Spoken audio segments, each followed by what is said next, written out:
Hello, everybody. This is Lauren Steiner. Welcome to tonight's edition of The Robust Opposition. I'm so happy to be doing this show. It's almost breaking news, even though the subject matter is the West Virginia teachers strike that was settled 2 days ago. I'm going to introduce my first guest right now, who is in the center of your screen, Greg Cruey. Greg is a West Virginia middle school social studies teacher. He is a union activist who was local president of the AFT, that stands for American Federation of Teachers, in McDowell County for 5 years. He moderates the West Virginia page for the Badass Teachers Association, which is an organization I'm a member of. You don't have to be a teacher to be a member of it. He is a career changer who at the age of 57 has 14 years in the public school classroom, but he worked previously in higher education and in journalism. Hi, Greg. Welcome to the show. Hi. It's a pleasure to be here. Thank you. My second guest on the other end of the screen is Jerry White, and Jerry is the labor editor of the World Socialist website. He has written extensively on the struggle of teachers, auto workers, coal miners, and other sections of the working class since 1979. That's actually the year I graduated college.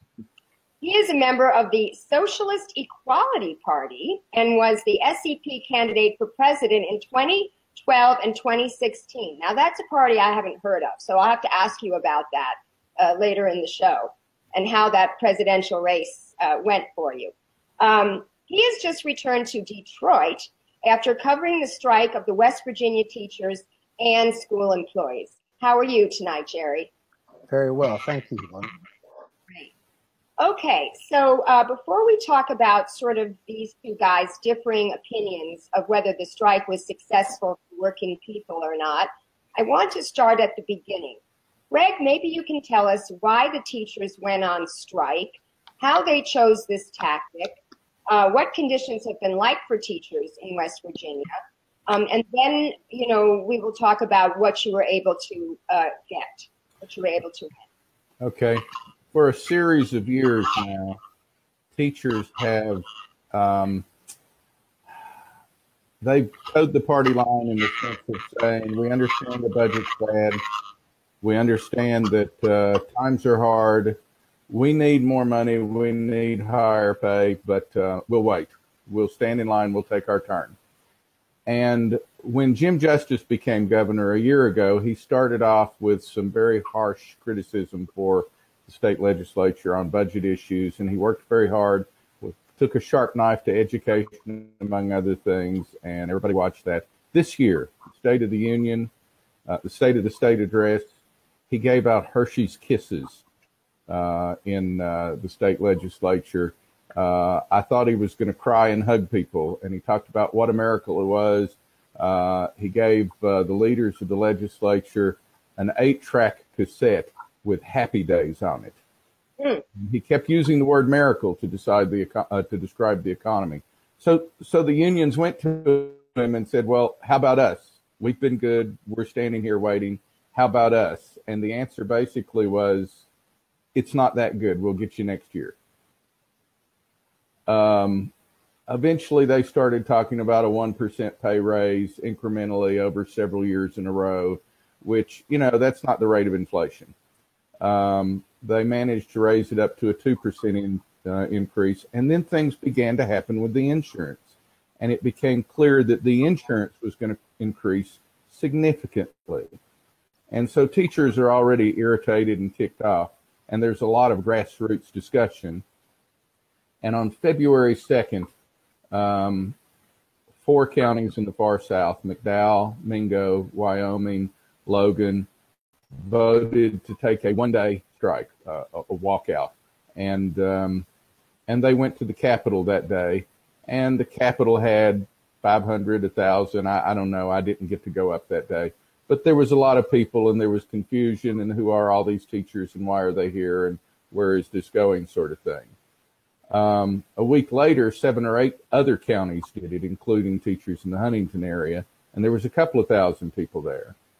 And it really, my impression when we took the action was that the union leaders in Charleston weren't positive this was the way to go yet. But the union is a democratic process. And so when teachers began to say, we've had enough and we want to do this, the union basically said, okay, we're here, we'll support you, let's go do this. And the response we got, people said, oh, a one-day walkout, that won't accomplish anything. And just the opposite was true. It was like this spark that kind of lit sentiments all across the state. And on the 17th of February, we had a rally where Dale Lee, the president of the West Virginia Education Association, Christine Campbell, the president of the American Federation of Teachers in the state, and Joe White, who is the president of the Service Persons Organization, the three of them together said we were going to go out as a statewide action. And they gave Jim Justice 3 days. They told him, this is Saturday, we're going to go out on Thursday. And Jim Justice's response basically was, I don't believe you, you can't hold me hostage. He told a room full of teachers in Logan County to be smart for once. That was the phrase he used. Be smart for once, just pay attention to me.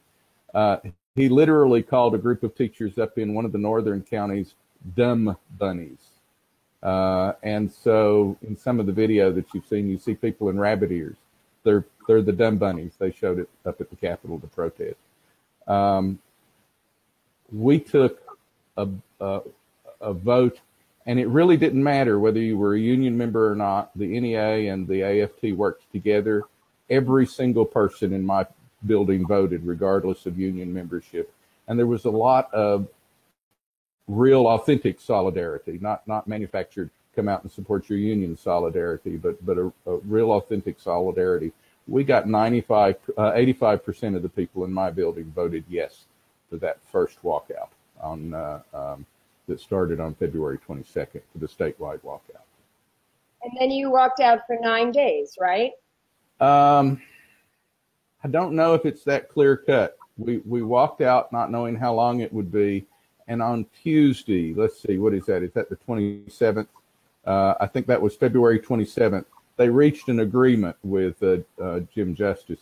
I was at a rally on Monday where they invited him to sit at the table. And that night he basically got on the air and said, as long as teachers are out, I'm not going to sit down. You can't hold me hostage. Go back to the classroom and then maybe we'll talk. And then he sat down the next day and met with all the union leaders, which I thought was really funny. He is a billionaire, former coal baron. Is that correct? I don't think former is the word. Right. But it should be noted, Lauren, that the WVEA and the AFT West Virginia endorsed Justice when he ran. He was running as a Democrat in 2016. He then switched actually back to the Republicans. That's true. Wow. And the one thing that's so striking, I think, was so refreshing about this strike, and which anybody with any eyes could see, was that this was initiated by rank and file teachers and school employees. This was not led by the WVEA offices or AFT offices. And the issues that teachers were fighting over were precisely against the type of concessions and givebacks that the unions have accepted for years.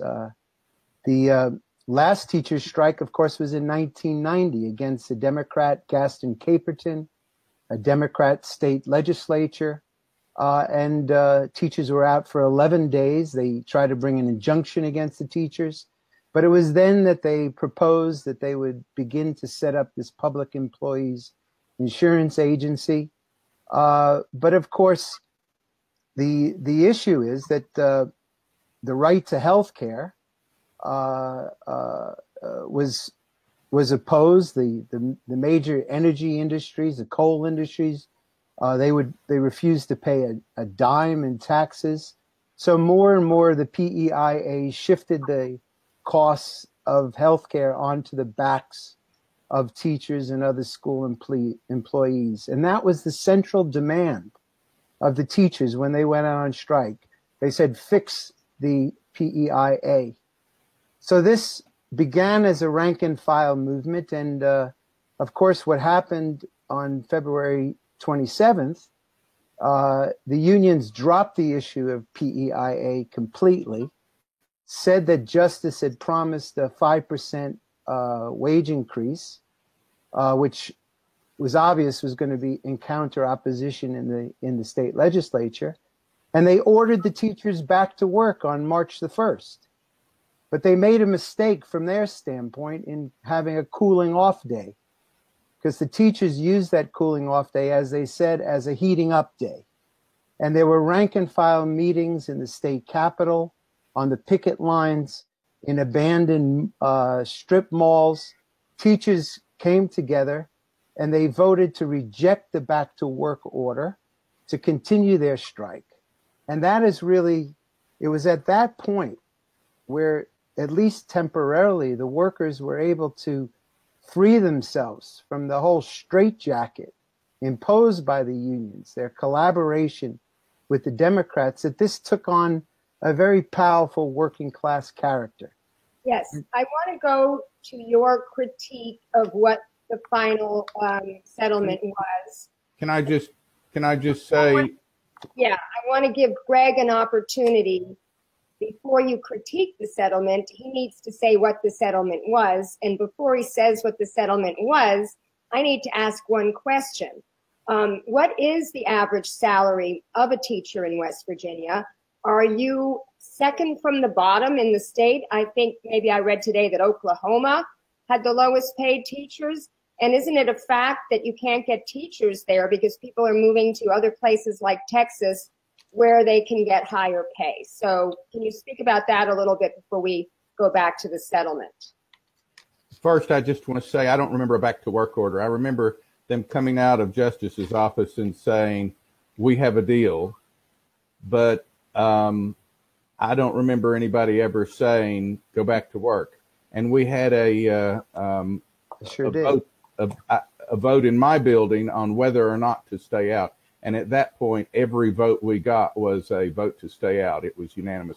You're correct. It was a very grassroots movement. I think of the union leaders as doing a very good job at managing the inertia that came up from the grassroots level, the energy that came up from the grassroots level. But I just don't remember ever being told specifically in a straightforward manner, now go back to work. I'd have to see that on video because I missed that. Well, there was the arguments by the union leaders that teachers would lose support if they maintained the strike. There was also the argument explicitly by Joe White that they would confront injunctions and face high fines. And it was an action taken by rank and file workers, and that's true. Very shortly thereafter, the top leadership of the National Education Association and the AFT sent a sort of small army of union functionaries to try to reassert the authority of the union over this rebellious struggle. Now, teachers make they make an average of $45,000 a year. Starting pay is as low as $32,000 a year, and you might contrast that with Randy Weingarten, who makes $492,000 a year, more than 10 times the average wage of a West Virginia teacher, or Lily Garcia, who makes $372,000 a year. So there was a rebellion of workers against a sort of a professional institution which boasts.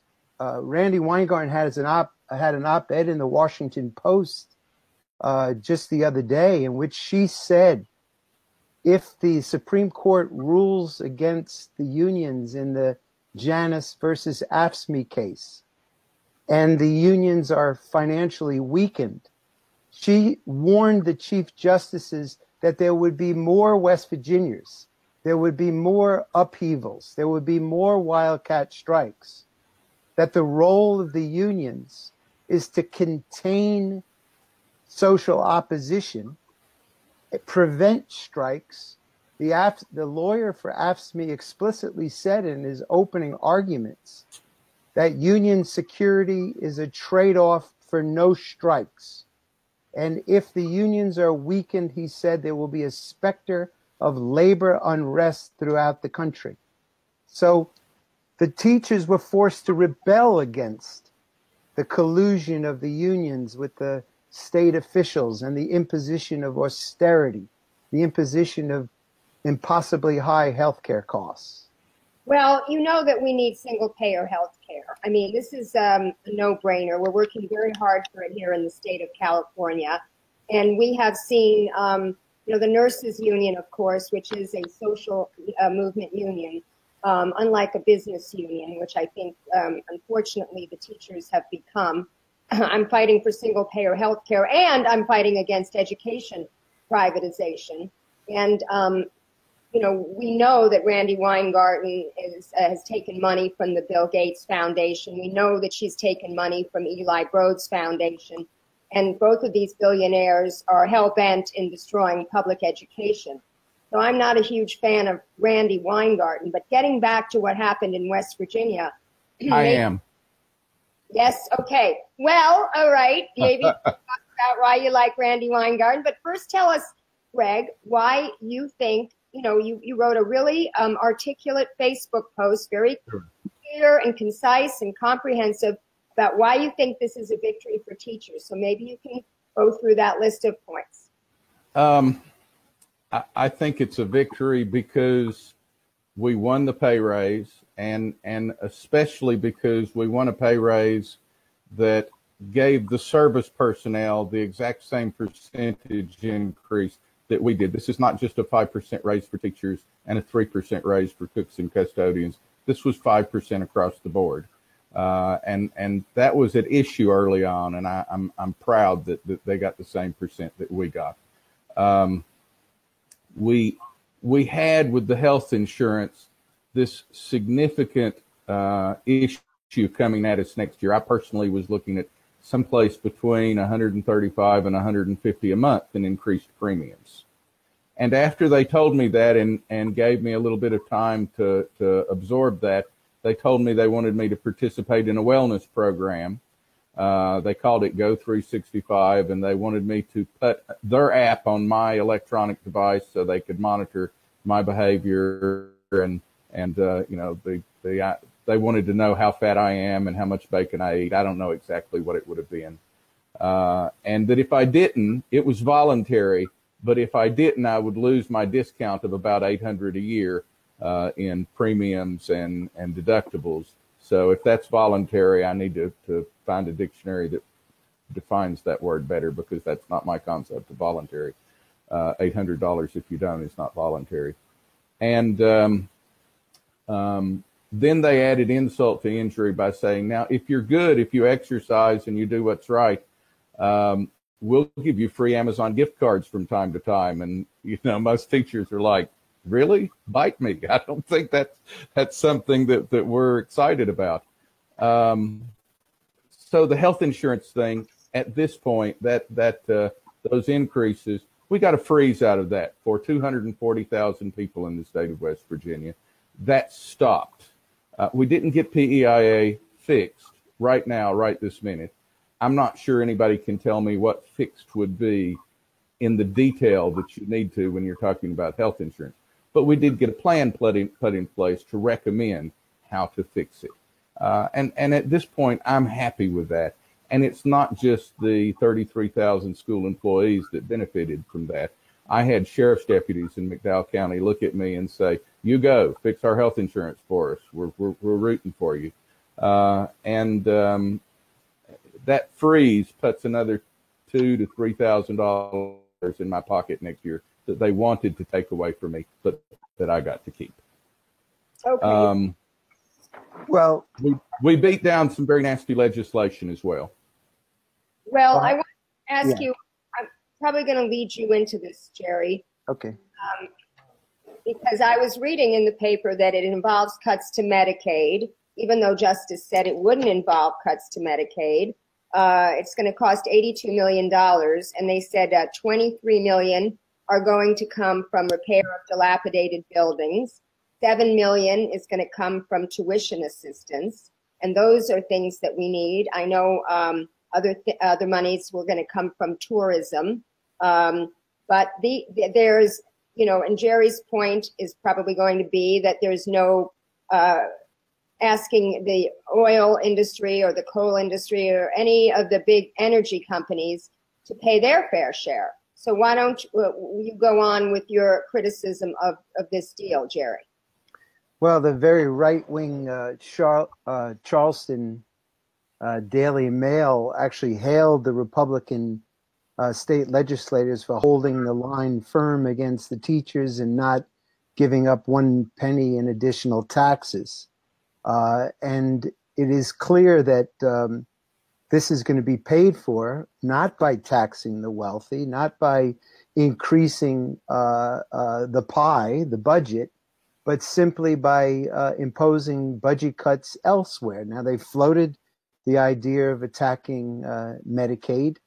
Of course, 500,000 people in West Virginia, including tens of thousands of poor children that the teachers teach, are dependent on such programs. I was in touch with a woman who runs free clinics in Charleston. She said that the legislators immediately contacted her that any increase in funding she would get for dental and vision care, which has been cut for years and years and years, but in Justice's budget, there was a slight increase that's now off the table. There is also, as you said, cuts in the to assist tuition in technical colleges and community colleges. So, first of all, 5% doesn't move the teachers from the bottom or near bottom of public education salaries. It will certainly be eaten up once the temporary freeze on deductibles and copays and premiums goes away. It will be eaten up, which is what's been happening for years to teachers. So when they say there's no fix to the PEIA, they present this as some intractable problem. They're now going to bring on Christine Campbell and Joe White and Dale Lee onto a new task force, the latest in many task forces. And they present it, as I said, as the most immense, complicated problem. Why? Because they won't touch the wealth of the energy corporations, the natural gas corporations, the pharmaceutical companies that dumped millions of pills, opioids into the... So in other words, it's an arrangement and which the unions enforced, which prevented any real movement of the working class to demand their social rights. And when the teachers said they wanted affordable health care, that resonated with millions of workers all over this country and, in fact, all over the world. There were teachers in Ghana, in Australia, who were sending their messages of solidarity. But the unions shut this down. I wouldn't say the strike was defeated. It was betrayed. And with this Janus case in the Supreme Court, the unions doubled down to try to demonstrate to the Supreme Court and the state that the unions could be relied upon to prevent a, quote, specter of labor unrest from spreading across the country. Now, we spoke to teachers. We encouraged the development of rank and file committees controlled by workers to mobilize not just teachers and school employees, but the frontier, telecommunication workers, coal miners, the broadest sections of the working class in a political movement against all those who claim there's no money for education or pensions or health care. But the unions themselves, they, rather than encouraging a broader movement, I mean, you may recall, Greg, I'm sure you were at the rally when Lily Garcia, she said, well, I was just asked by a reporter in the rotunda, do I want to see what's happening in West Virginia happen in all 49 other states? And she answered emphatically, no. Well, I'm with you, Jerry. I think we need a major revolution in this country. But at the same time, as we were talking before we went on the air here, reforms if we can get reforms in the process of getting a major revolution, I know some people consider it incrementalism, but it is very meaningful for people that need to put food on the table. So, Greg, I want you to respond to the point that I just made, and also to Jerry's overall point that he's just made. And also I understand that it was not put before the rank and file. Is that correct? We don't have collective bargaining. We don't have a mechanism, to go back and have people vote on that deal in a formal manner. I wish we had collective bargaining. I would love to have collective bargaining. Maybe that's what we strike for next year. I don't know.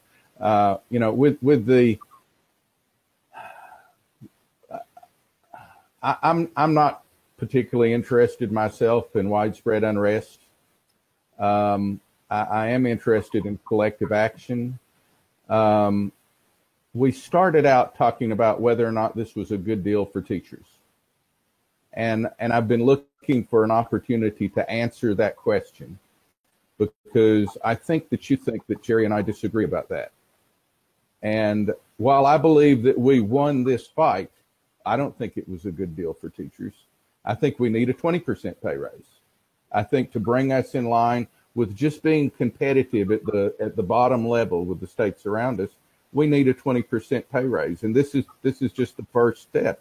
Unless we come back to the well and succeed next year in getting another 5% or 10% pay raise. Jerry's right. This really doesn't cut it. Unless we succeed where we failed in the past with the task force recommendation on PEIA, and we get something good out of PEIA for the long term, we get a revenue stream that funds it, and we get it rolled back to where it was before. He's absolutely right. This will eat my pay raise up in a year or two, and it's not a good deal for teachers. It just happens to qualify as a win for this particular situation, and might be all we have. We talked about endorsing Jim Justice a year ago. I was in the room. I was at the Legislative Summit. He came to speak. And one of the things that was said after he was gone and the doors were closed and we started having private conversations about it was that we had 3 people there that wanted our endorsement, and one could win. And there were others that we liked more, but one could win, and you had a choice of endorsing the person you liked the best or endorsing the person who could win, and riding along and seeing what you were able to get out of that. And that was where we stood on that. That's a 50-50. Which do you do? That's a damned if you do, damned if you don't. Well, let me jump in there because I want to address that point. We had the same situation here recently with the California Teachers Association endorsing Gavin Newsom for governor. And again, it was an access thing, a viability thing. That's why the teachers unions endorsed Hillary. They thought she was going to win. Hillary also is notorious for having an enemies list. Her husband certainly did, and they wanted to be on the right side of her because they thought she was going to win with the early endorsement, even though the rank and file of both of the unions really wanted Bernie, and it exploded on their Facebook pages, from what I understand, both the NEA and the AFT. What this puts me in mind, okay, so the CTA now just endorsed Gavin Newsom, even though he said, and I made a video which I posted on my YouTube channel, Gavin Newsom said, I don't want to be having the argument in 10 years from now whether Eli Broad is right and the CTA is wrong. Now, to put Eli Broad, who is trying to privatize public education, on the same footing of the teachers union is like Donald Trump saying there was violence on both sides in Charlottesville. And yet, right, that's who our CTA endorsed for governor. So I am wondering, okay, this brings me in mind of this quote that Bill Curry said. He used to work in Congress. I think he even ran for governor of Connecticut. He's now a pundit, a writer, very supportive of Bernie Sanders during the primary. That's how he came to my attention. He said this great phrase, which is unions have traded pressure for access. And that's what the strike is. And that's what I think Jerry was trying to say. The whole country was galvanized behind the teachers who was taking this action that they so rarely take. Even the superintendents, as you pointed out, closed the schools so the teachers would not be penalized for going out on strike. It put me in mind of what happened in Wisconsin in what they called the American Spring, in the spring of 2011 before Occupy, where 100,000 teachers were gathered in Madison. People came in, farmers came in on tractors. Everybody came in to support those workers. And what did they do? They put all of their effort into an electoral campaign for Tom Barrett, the Democrat, who was going against, when they were trying to recall Scott Walker, he was going to be the guy they were going to put in. This guy didn't even have a strong pro-labor record, and yet all the unions put all their effort into him, and you probably know what happened. Scott Walker was not recalled, and 30% of the people who voted to not recall him, who voted no on the recall, were union members. And it was said at the time that what the union should have done was gone around the state educating people as to the importance of unions for the middle class. Even if you're not in a union yourself, it's important to have unions because the whole middle class is lifted up. So, Jerry, I'm wondering if you could speak to that. Well, I think that sometimes there's what I might call a tyranny of language. We use terms which in a previous period had a different content than they do today. So let's take the word union. I mean, the unions, like the United Mine Workers, were built, in fact, with quite a bit of labor unrest in the 1890s and the turn of the 20th century. In many cases, the UAW and other unions were driven by socialists. They were based on fighting to mobilize the broadest movement of the working class. The founding convention of the UAW called for a break with the two big business parties and a labor party. But the unions over many decades and for very objective economic reasons have been transformed into their opposite. They don't unite workers. They impose two-tier wages. They divide workers. They do not expand the amount of national income that's in the hands of workers. They've pushed wage cut after wage cut. They didn't defend the workers when Reagan fired the air traffic controllers in 1981, and that led to an unbroken string of betrayal after betrayal after betrayal. The unions integrated them in the face of globalization. They abandoned any resistance to the companies and joined management in the cutting of wages, the cutting of benefits. And here in Detroit, where I'm from, there's been an exposure that the UAW received $1.5 million in bribes to sign company-friendly contracts. So when you're talking about these unions, they call themselves unions, but they're labor management syndicates. They're led by people who make vast sums of money, who are a million miles away from ordinary workers. And in this strike, under conditions in which there's growing opposition in Oklahoma, in Kentucky, in Arizona, strike votes in Los Angeles, strike votes in Jersey City, the union's chief role was to shut down the West Virginia strike as soon as they were capable of, to prevent it from spreading. So, of course, workers need organizations. They can't fight giant companies and the government as individuals. We need organizations, but we have to build new organizations like our great grandfathers had to at an earlier stage. Rank and file committees in which workers control these committees democratically, and they fight for the broadest mobilization of the working class to defend their rights. Now, look, you raised the question, Lauren, about reforms. Of course, workers have to have the right to health care, the right to a living wage. But today, how do you fight for that without challenging the enormous concentration of wealth in the hands of 3 billionaires who control the same amount of wealth as 150 million people in this country? The Democratic Party hasn't carried out a reform since the early 1970s. It's repudiated reform.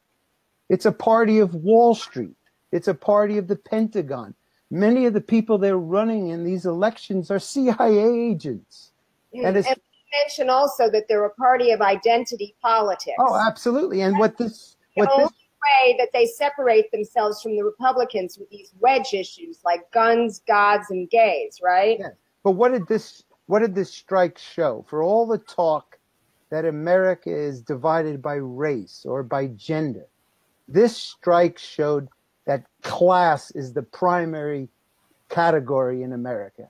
This was a struggle that united black and white, native-born. For all the talk about white privilege, excuse me, this is a movement of the working class. And all those who promote identity politics, they're doing so not from the standpoint of defending anyone's interests, but an affluent layer who want to use the genuine grievances of people to push themselves up into positions of power, whether it's the Me Too campaign or Black Lives Matter. They're not talking about genuine equality. They're not talking about the ending of poverty, the ending of war. No, they want to accelerate themselves into positions of power themselves. Well, let me push back on that with the Me Too movement, because if we have more women in office, especially in, we're working on the state legislature right now. We just got 3 sexual harassers ousted from their positions because of the Me Too movement. And we figured out that the way to change the culture is to get more women into office. So that is actually, in my mind, that's an exception. Well, it would also be the same with African Americans. If you get more African Americans into office, you may have less racism. So I do think that it does affect. We had an African American president who launched war after war, who was elected because people wanted to end wars. He launched a war against teachers, him and Arne Duncan, who pushed the greatest expansion of charter schools, merit pay, the one attack after the other. Hillary Clinton is a woman. I mean, if you want, okay, today is International Women's Day. If you want to look at the conditions of life for women, the poverty that persists, the number of millions of refugees that exist, the attack on immigrant women, the attack on abortion rights, those are class questions. Yes, I know. You can only fight that on a class question. You don't have to tell me. I organized 6 protests against that woman.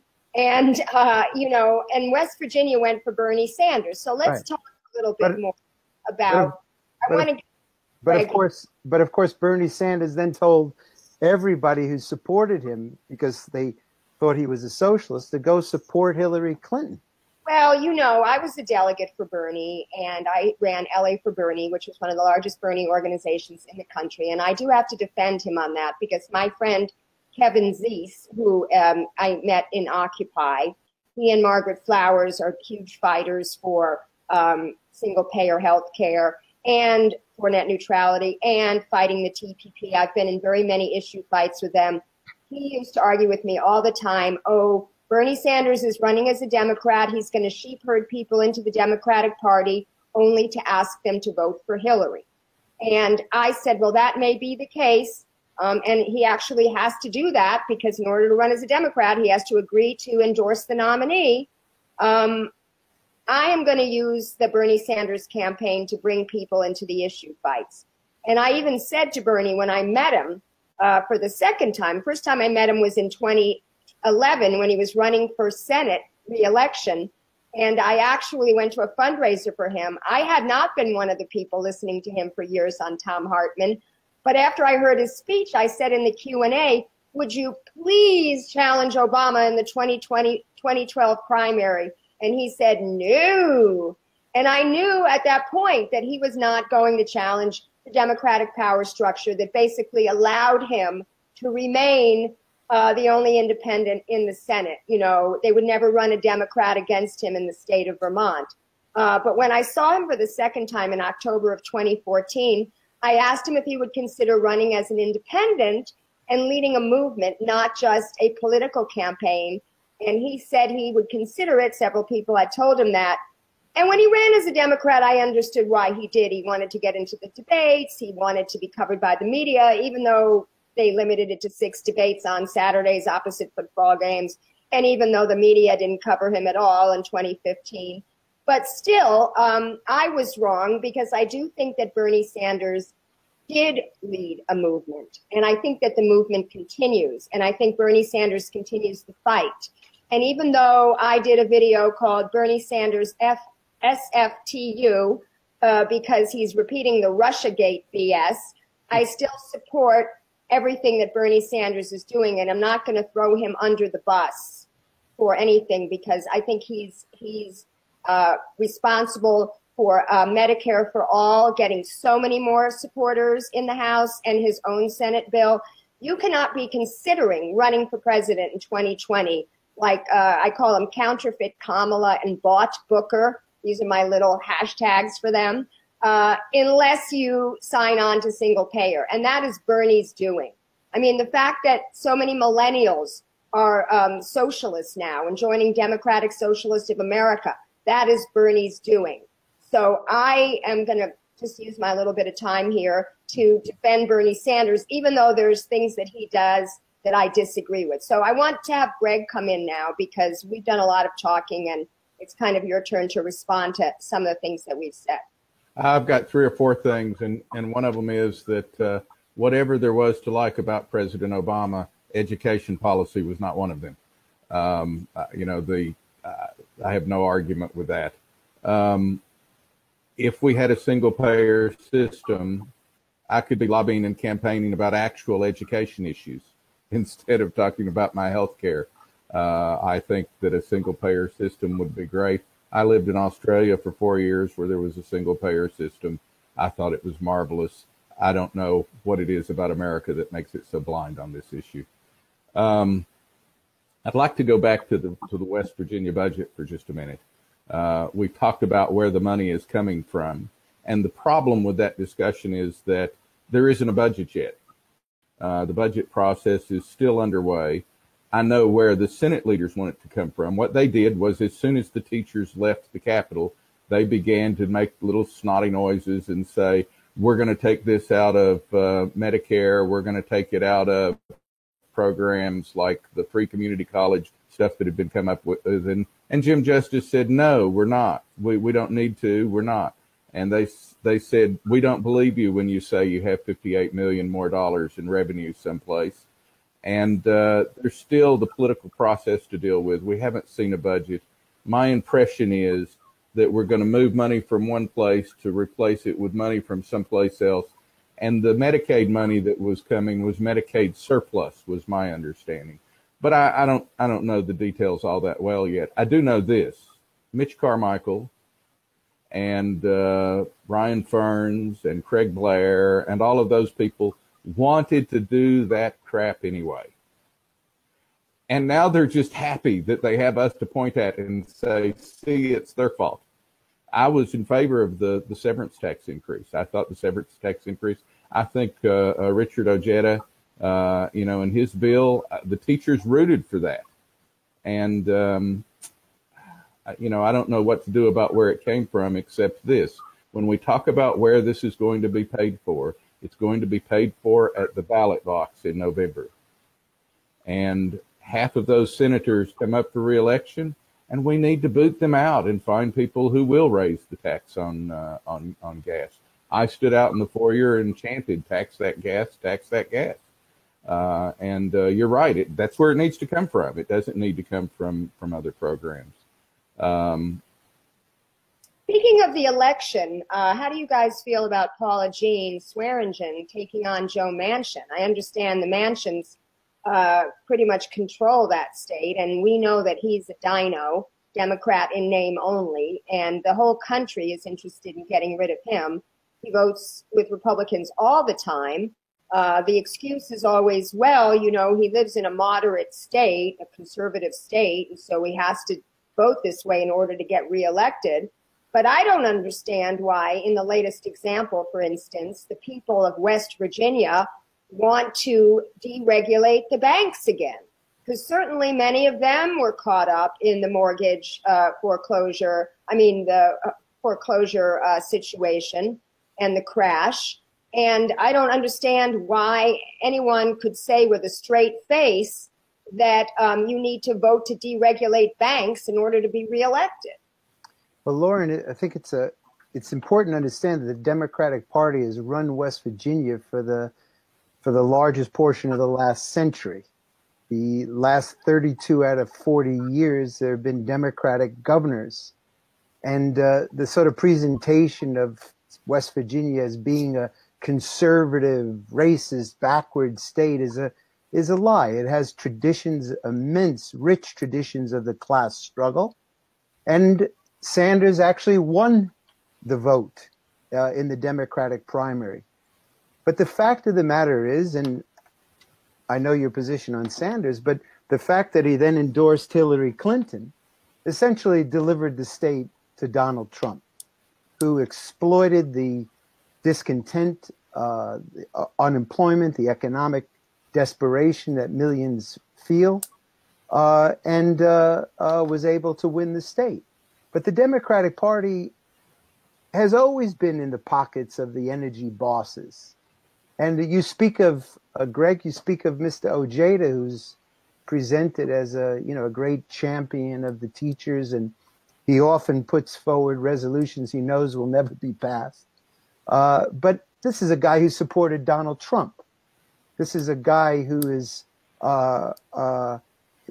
depending on what crowd he's in, he denounces refugees and immigrants for stealing social benefits from workers in West Virginia. He's also an absolute militarist. He says that all shackles should be taken off the American military in Iraq and Syria. And he had a job as a major recruiter down in Beckley, which you know is filled with unemployed youth or low-paid youth that are exploited by the military and sent all over the world to fight for the same energy corporations that refuse to pay a penny in West Virginia. So, the Democratic Party is no champion of the working class. That's a fraud. But it is the champion of the unions. Don't forget the NEA, AFT supported Obama again and again. Why? Because while the Republicans tend to circumvent the unions with right-to-work laws, with other laws like that, the Democratic Party has always been more sophisticated. It understands that it can impose its austerity, its war policies much more efficiently if it has the unions as a labor police force. I remember being out in front of the state capitol in Madison in 2011. I will never forget what a Democratic state legislator came out and said at the time. He said that when we ran the state house with Governor Doyle, a Democrat, we carried out the greatest cuts in the history of the state of Wisconsin. But we did it without an explosion because we worked with the unions. So the unions are not working class organizations.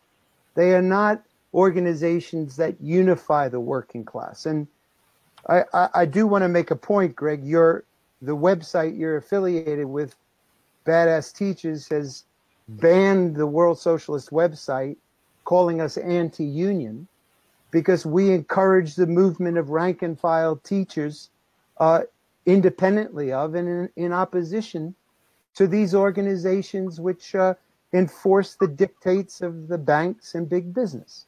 Well, I had no idea about that, and I'm very opposed to that. I'm going to let some of the leaders in the Badass Teachers know how I feel about that.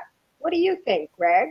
You think that's right, that they should ban? I mean, my goodness, educators talking about banning websites now? I would have to. I don't know enough about that to comment. I don't like censorship. Having spent time in journalism, working as a teacher, I'm no fan of censorship. without knowing the rationale behind it, I don't know what to say to that. I'm no fan of trolls. I manage a few websites, and I occasionally throw a troll off, and I don't think of it as censorship when I do it. Jerry, you don't look like much of a troll to me. But you know, I don't know enough about that to comment on it. Well, it is a big issue because Sure. censorship. You know, the World Socialist website has also been targeted by Google and other anti-war and socialist websites. Google has introduced new algorithms in the name of fighting against fake news and only upholding authoritarian, or rather authoritative, news outlets like the New York Times and the Washington Post. There's been a concerted effort to censor the World Socialist website and other anti-war and left-wing publications, precisely because teachers and other workers utilize social media to unify their struggles. And the ruling class is very, very conscious of the power of this tool. And the World Socialist website provided every day one article after another, gave a voice to the teachers, and a whole host of what we would call pseudo-left organizations have sought to blacklist the World Socialist website in the name of saying we are anti-union. Well, what does that mean? We are for the unity of the working class. We are for real organizations built by the rank and file, controlled by the rank and file, that fights to mobilize the broadest movement of the working class to defend our social rights. Yes, I want to speak about some experiences that I've had here with unions. I mean, are they just for their own salaries and benefits, or are they for working people in general? I'll never forget when Maria Elena Durazo, who was executive secretary of the Los Angeles County Fed, which is the local arm of the AFL-CIO, bussed in 5,000 workers to Carson, mostly Teamsters and IEPW, electrical workers, to testify against the fracking ban. This is Carson, a community of low-income people of color mostly that are already inundated with toxic fossil fuel projects. And she, Maria Elena, who cut her teeth working with Cesar Chavez and the farm workers for farm workers' health and safety, is sitting right next to George Milstein, who's the $1,000 an hour lawyer for Occidental Petroleum, who wanted to drill 200 new wells in Carson, which is why Albert Robles, a city councilman, proposed a fracking moratorium. And there they are sitting together at this hearing, thick as thieves, both trying to thwart fracking. And then similarly, just this past year, the SEIU, the Service Workers Union, sent a letter to Anthony Rendon, who's the Speaker of our California Assembly, in support of his decision to shelve the single-payer bill. So I am no fan of, these kinds of unions. There's certain unions that I love, like the nurses, like the Communications Workers of America led the fight against the TPP. But some of these other unions, I think, Bill Curry is right about them. They have traded pressure for access, and we need to get back to a place where unions are much more radical, or like Jerry said, the rank and file starts something new. So with just a couple of minutes to go, I'm wondering if you could both give me what you think would be your ultimate solution to the situation at hand. Jerry, you obviously ran for president for the Socialist Equality Party, which I've never heard of. So obviously that is not really an answer here. I personally asked Bernie, and I have a photo of me whispering into his ear the day before the California primary. I said to him, Bernie, if they try to steal this nomination from you, take Jill Stein's offer and run as a Green. And he's sitting there nodding and, smiling. And of course, we know what came of that. Bernie feels that third parties don't have a chance in this country. I personally think we need a Labor Party. But Bernie has his experiences from the 70s that he's never gotten over, where he only got 1 or 2% running as an independent. And also continues to blame Ralph Nader unfairly for costing Al Gore the election. So, Jerry, it's your soapbox. What do you think we should be doing? Well, the Socialist Equality Party is associated with the International Committee of the Fourth International. We're a Trotskyist movement. We put out the World Socialist website, which is we're celebrating our 20th anniversary this year. It's the most widely read socialist website. And the Socialist Equality Party is fighting to build a mass socialist movement of the working class. I would say that we received very warm support among the striking teachers and other sections of workers. These are not just American problems, including the degeneration of the trade unions. The unions had no progressive response to globalization. They've abandoned any resistance, and throughout the world, they promote nationalism. The Steelworkers Union is side by side with Trump, supporting trade tariffs in the name of national security and support war. So we're fighting to build an international movement of the working class against war, against inequality, to unify the working class, to carry out an immense revolutionary transformation of society, to take political power in the hands of the masses of working people who produce society's wealth and utilize that wealth for human needs, not private profit. And we see the growth of the class struggle, which we anticipate. West Virginia was just an episode. Oklahoma is coming. Arizona is coming. There's immense pent-up anger. There were strikes of German metal workers. There were strikes in Tunisia, in Iran this year. There is a growing movement of the working class, and especially a younger generation who, as you correctly said, have grown up knowing nothing but war and inequality, who do consider themselves socialists. But we have to build a leadership that consciously directs a fight to take political power in the hands of the working class. And as I said, we anticipate West Virginia is only a single episode in the development of bringing the working class back onto the scene of history. Okay, thank you very much. Now, Greg, it's your turn. What closing remarks would you like to leave the viewers with? I would like to see the solidarity, the unity, the collective action that we participated in continue in the sense that we need to know what it is that we want, and we need to work for a better West Virginia. When I think of solutions for this problem, I'm an independent. I'm not a Republican. I'm not a Democrat. I don't have a political ideology that I hold closely to. On the 8th day of the strike, there were several events at the Capitol, and they were prayer events. And the day ended with 7,000 or 8,000 people holding hands around the Capitol, praying for a solution to this, praying that God would move and do something. And within 24 hours, we had a solution. I wish somebody had thought of it on day 3, so we didn't have to make up 6 more days.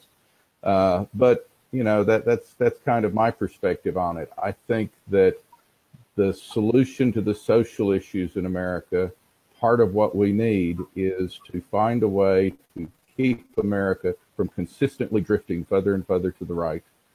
And I think that part of that is going to be uncoupling the political ideology of the right from religious institutions in America. Having lived in the rest of the world, I don't understand why so many people think that Jesus is a Republican. You know, I'm a Christian leftist. I think that that part of the solution is that kind of unity, and that plays very well in West Virginia, I have to tell you. But I don't know how well that plays in the rest of the world. I think the tie between the conservative right and the Christian church is crippling, and that has to somehow be broken. And I don't see them as sharing joint interests. Yes. Well, Thank you very much for that perspective. I'm sure we can do a whole show on that, and I hope both of you would consider coming back on my show should the occasion allow. Thank you. Thank you. So I want to thank everybody for tuning in to the Robust Opposition tonight. Please share this show, and as I always end all my shows, keep fighting.